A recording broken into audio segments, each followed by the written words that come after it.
د عمران خان نن په جیل کې 811 ورځې پوره شوې او عمران خان نن جیل ته د سردۍ ګرمې کپړې جیکټ سي یعنی ګرمې کپړې د سردۍ لپاره هغه غوښتلې دي او عمران خان ته پته ده چې دا فرعونیان ما د جیل نه بهر ته نه پرېږدي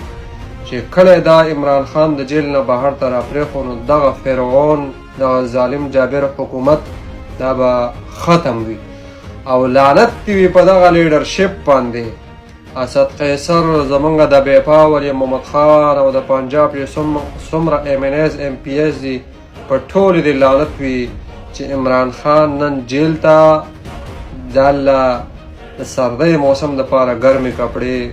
او ګرم جیکټ سي دا یې غوښتلي دي هغه ته پته ده چې دا خلک ما بار ته نه وخت کیشي زما پارټۍ والا او نه مې دا نور خلک پرېږدي لعنت دی وي زمونږ په دغه لیډرشپ باندې لعنت دی وي د PTI په ورکرانو دې لعنت وي سره زمانه چې موږ بهر ته نه راوځو د خپل د لیډر دپاره د خپل د راتلونکي مستقبل دپاره لعنت دی وي په دې ټول PTI والا باندې لعنت وي